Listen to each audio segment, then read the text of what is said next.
Le concept de notre coopérative, c'est que nous sommes une entreprise sociale et solidaire qui regroupe 280 familles de vignerons et emploie 38 salariés. Donc notre concept, on peut dire, le groupe est toujours plus fort que le plus fort du groupe, et nous essayons d'additionner les compétences de chacun pour arriver, ma foi, à une solution optimale. Alors nous avons là aussi des vignerons passionnés qui cultivent leurs vignes avec, on peut dire, des cahiers des charges assez stricts, de façon à amener une qualité optimale au chai. Et nous avons en charge, nous, ma foi, de sélectionner, de vinifier et d'élaborer des produits en fonction des attentes de tous les marchés.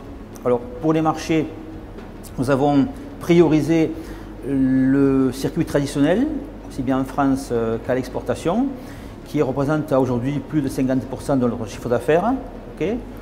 Et nous avons aussi des partenaires metteurs en marché, qu'ils soient locaux, nationaux ou internationaux.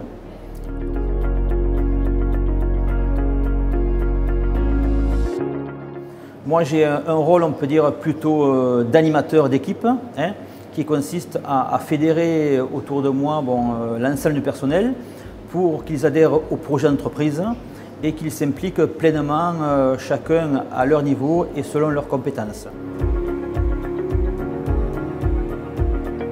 Le défi est permanent parce que nous sommes dans un monde où il faut savoir s'adapter et ne pas s'endormir sur ses lauriers.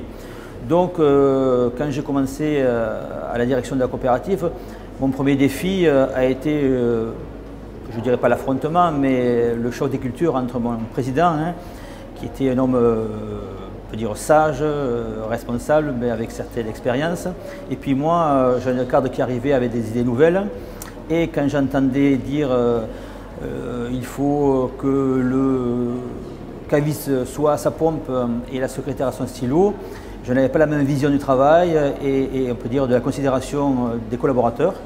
Et j'avais lu un livre sur les cercles de qualité et j'ai de suite instauré des réunions hebdomadaires où l'échange avec tous les services a été priorisé.